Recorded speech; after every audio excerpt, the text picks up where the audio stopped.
शलोम and जय मसीह की। दोस्तों, आज मैं आपको वैलेंटाइन डे के बारे में बताऊंगा जो दुनिया भर में 14 फरवरी को मनाया जाता है। वैलेंटाइन डे शैतान का एक ऐसा ट्रैप है जिसके जरिए वो आज बहुत से लोगों को गुमराह कर रहा है। इवन बहुत से क्रिश्चियन भी इस शैतान के ट्रैप में फंसते जा रहे हैं।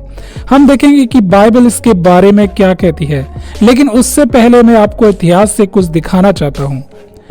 कुछ लोग कहते हैं कि वैलेंटाइन डे की शुरुआत संत वैलेंटाइन के नाम से हुई थी, जो कि रोम के एक पादरी थे।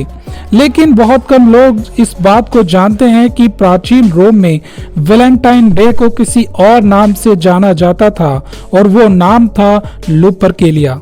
अब आप कहेंगे कि लुपरकेलिया क्या है, तो मैं आपको बता दूं कि लुपरकेलिया जो है वो रोम के लोगों का एक फेस्टिवल था जिसमें वो उनके देवता लुपस की पूजा करते थे, जो कि 13 फरवरी से लेकर 15 फरवरी तक मनाया जाता था। रोम के लोग इस देवता को फर्टिलिटी का देवता मानते थे, जिसका आधा शरीर बकरी का और आधा इंसान का था।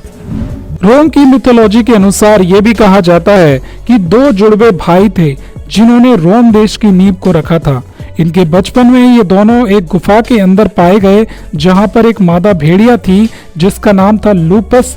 उसने ही इन दोनों को मिल्क फीड कराया था और यही वजह है कि बाद में ये गुफा रोम के पुजारी लोगों के लिए बलि करने का अड्डा बन गई, जिसमें वे एक साथ इकट्ठा होते थे और प्यूरिफिकेशन और स्त्रियों के गर्भ के लिए बकरी और कुत्तों की बलि दिया करते थे।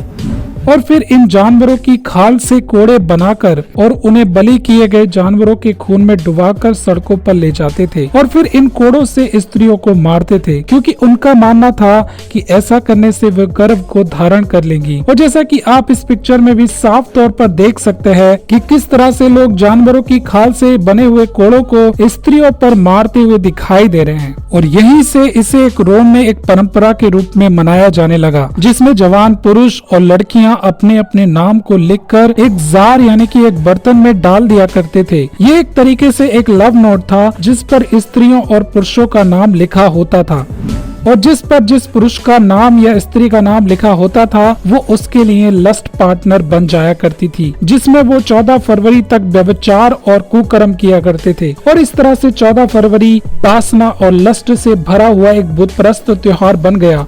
और जैसा कि आज बहुत से क्रिश्चियन भी हैं जो इसके पीछे की सच्चाई को जाने बिना शैतान के इस जाल में फंसते जा रहे हैं। बाइबल कहती है कि मेरे ज्ञान के न होने से मेरी प्रजा नाश हो गई। और व्यवस्था विवरण में भी यहोवा अपने लोगों से कहता है कि जब मैं तुम्हें उस प्रतिज्ञा के देश में पहुंचाऊं तो मेरी उपासना उस तरह से बिल्कुल मत करना जिस तरह से अन्य जाति लोग करते हैं।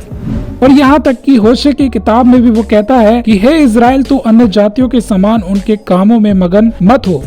इस बात को ध्यान में रखिए मेरे प्रियो, यहोवा जो सृष्टि करता है वो ऐसी परंपराओं या त्योहार से नफरत करता है जो पैगन से जुड़ी हुई हो।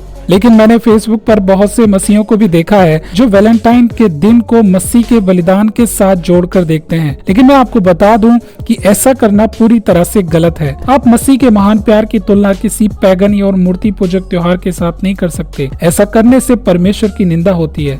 अगर आप सच में परमेश्वर की महिमा करना चाहते हैं और उससे प्रेम करना चाहते हैं तो परमेश्वर के अपने अलग पर्व हैं जो कि बाइबल में दिए गए हैं, जो उसके अद्भुत प्रेम और आनंद से भरे हुए हैं, जैसे कि फसह का पर्व, अखमीरी रोटी का पर्व, तुरियों का पर्व और झोपड़ियों का पर्व। बाइबल में दिए गए परमेश्वर के ये पर्व मानकर आप परमेश्वर का सम्मान कर सकते हैं, जो कि परमेश्वर और उसके लोगों के बीच सदा का एक चिन्ह है। तो दोस्तों, आज के लिए इतना ही। मिलेंगे फिर से एक नए एपिसोड में। तब तक के लिए जय मसीह की एंड शलोम।